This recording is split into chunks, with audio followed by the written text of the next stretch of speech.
과거를 끝냄. 성경의 가르침은 앞으로 어떻게 할 것인가를 말함.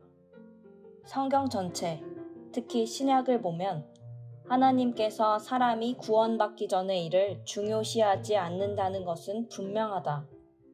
여러분은 주님을 믿은 사람이 그의 지난 일을 어떻게 끝내야 한다고 말한 곳을 성경에서 몇 군데나 찾을 수 있는가? 참으로 찾기 힘들 것이다. 서신서에 우리의 잘못된 과거 행위를 언급한 곳에서도 앞으로 어떻게 해야 하는가를 말했을 뿐, 과거를 어떻게 해야 하는가에 대해서는 말하지 않았다.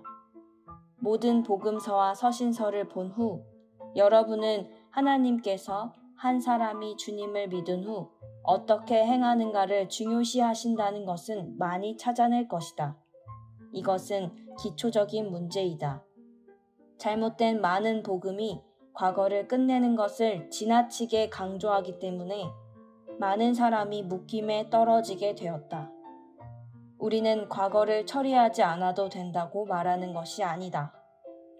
몇 가지 일을 처리해야 하지만 지나쳐서는 안 된다. 하나님께서 중시하시는 것은 과거의 우리 죄가 피 아래 있다는 것이다. 주 예수님께서 우리를 대신해 죽으심으로 우리는 완전한 용서하심을 얻고 구원을 얻었다. 우리의 구원은 과거를 어떻게 처리하는가에 근거하지 않는다. 사람은 과거의 좋은 행위로나 과거의 나쁜 행위를 회개함으로써 구원을 얻는 것이 아니다. 사람은 십자가 위에서의 주 예수님의 구속의 역사를 힘입어 구원을 얻는다. 이것이 기초이므로 우리는 견고히 붙잡아야 한다. 이전 일을 처리하는 신약의 본들. 그러면 이전의 일에 대해 우리는 어떻게 해야 하는가? 신약을 읽을 때 나는 많은 시간을 들여 사람이 주님을 믿은 후 그의 과거를 어떻게 끝내야 하는가를 계속 살펴보았다. 그리고 그것을 언급한 곳을 몇 군데 찾아냈지만 그것들은 모두 교리가 아니라 사례들이었다. 우상의 일은 반드시 철저하게 해결해야 함. 데살로니가전서 1장 9절은 또 여러분이 어떻게 우상을 버리고 하나님께 돌아와서 라고 말한다. 주님을 믿을 때 사람은 반드시 우상의 일을 해결해야 한다. 여러분이 성령의 성전인 것을 기억하라. 하나님의 성전과 우상이 같이 할 수 있는가? 사도 요한도 믿는 이들에게 어린 자녀 여러분 자신을 지켜 우상들을 멀리 하십시오 라고 말했다. 그러므로 이 문제는 우리가 생각하는 것 같이 그리 간단하지 않다. 오늘 여러분이 우상의 일에 대해 굳게 서지 못한다면 이 땅에서 가장 큰 우상과 부딪힐 때 피할 수 없게 된다. 흙으로 만들거나 나무로 새긴 것을 경배할 수 없을 뿐 아니라 살아있는 것들도 경배해서는 안 된다. 확실히 살아있는 우상이 있는데 그것은 바로 불법의 사람이다. 심지어 주 예수님의 상도 마리아의 상도 경배해서는 안 된다. 우리는 이것을 철저히 처리해야 한다. 그렇지 않으면 다른 길로 가게 된다. 우리는 육체 안에서 섬기는 것이 아니라 영 안에서 섬긴다. 하나님은 그분을 육체로 섬기는 사람을 찾지 않으시고 영으로 섬기는 사람을 찾으신다.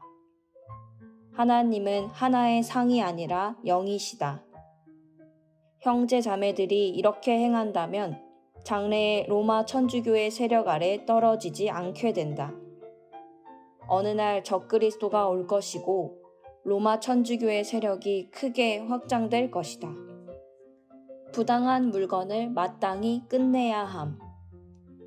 사도행전 19장 19절은 또 마술을 행하던 상당수의 사람들이 그들의 책을 모아가지고 와서 모든 사람 앞에서 불태웠는데 그 책값을 계산하니 은전 5만이나 되었다 라고 말한다.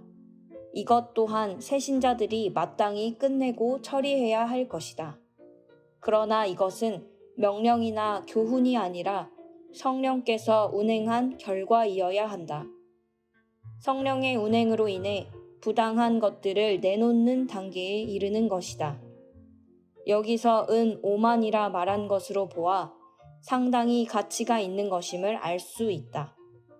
그것들을 교회 용도로 쓰기 위해 팔아서도 안 되고 단순히 불살라야 한다. 만일 유다가 그 자리에 있었다면 분명 그것을 허락하지 않았을 것이다. 이것은 가난한 자를 구제하기 위한 300데나리온보다 훨씬 많다. 그러나 주님은 그것을 불사르기를 기뻐하셨다. 사람에게 손해를 끼친 것을 배상함. 누가복음 19장 8절은 삭개오가 서서 주님께 주님 보십시오. 내 소유의 절반을 가난한 사람들에게 주고 내가 누구의 것을 속여 빼앗았다면 4배로 갚겠습니다. 라고 하니 라고 말한다.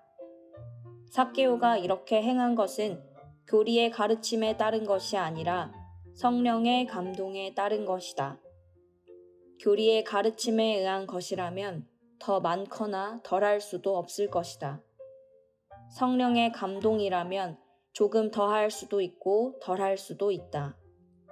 삭개오는 누구의 것을 속여 빼앗았다면 4배나 갚겠다고 말했지만 사실 2배만 갚아도 된다. 레위기의 원칙은 5분의 1을 더하여 배상하는 것이다. 100만 원을 빼앗았다면 120만 원을 갚아야 한다.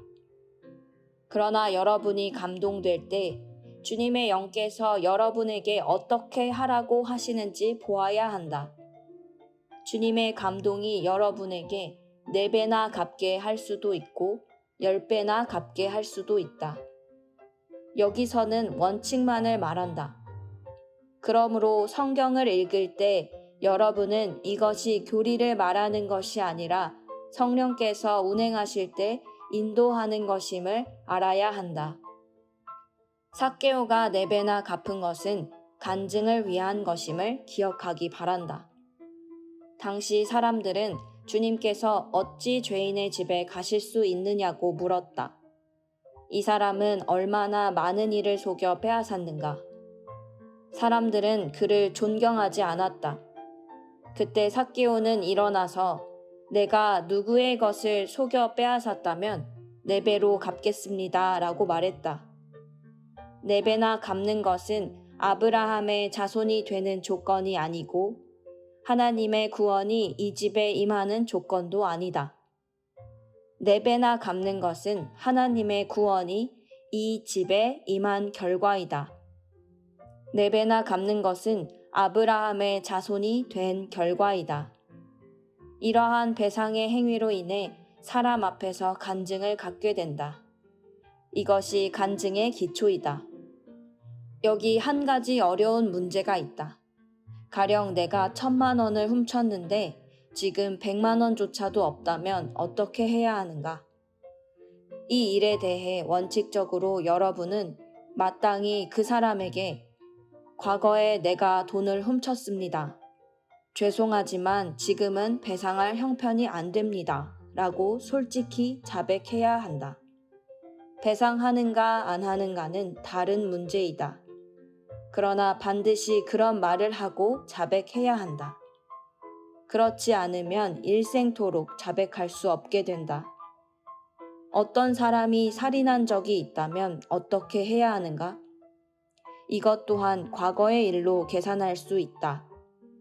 이런 일은 어떻게 처리해야 하는가? 성경 안에는 2가지 예, 곧 직접 살인의 행위를 한 사람과 간접적으로 살인을 한 사람이 구원받은 것이 나온다.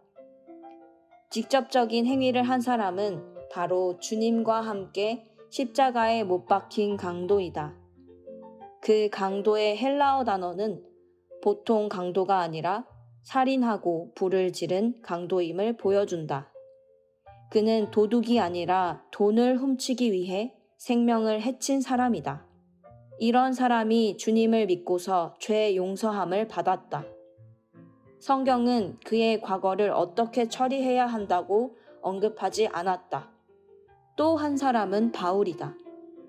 바울은 직접적인 살인을 저지르지는 않았지만 사람들이 스데반을 죽일 때 돕는 자였고 또 스데반을 해친 사람의 옷을 지켰다. 바울이 구원받은 후 역시 그가 어떻게 그 일을 처리했는지 볼 수 없다.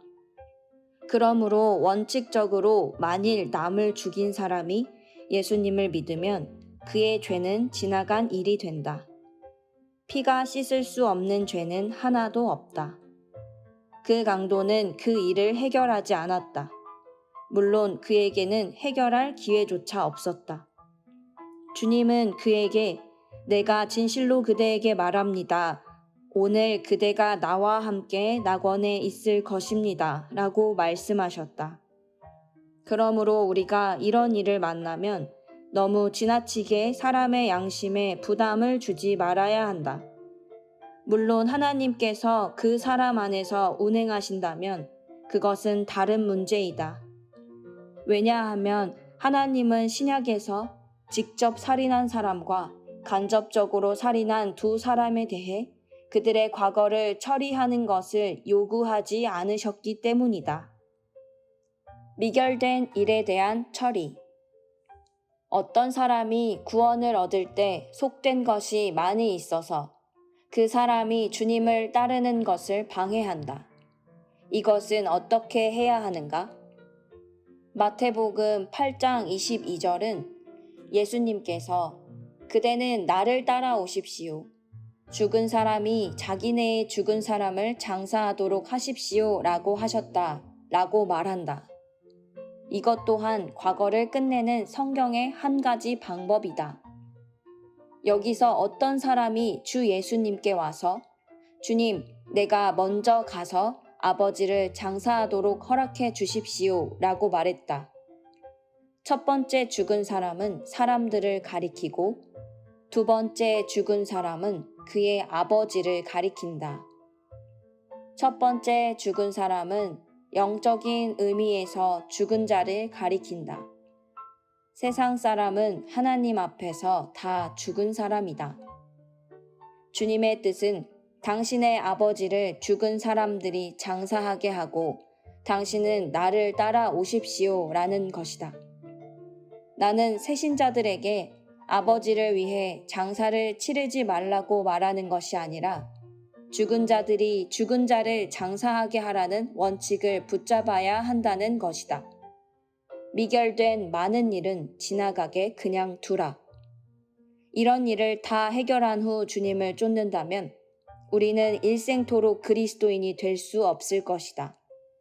이것은 새신자들이 오늘 이후로 집안일을 돌보지 말아야 한다는 것이 아니라 세상 일을 다 마친 후에야 주님께 오겠다는 자세를 갖지 말아야 한다는 것이다.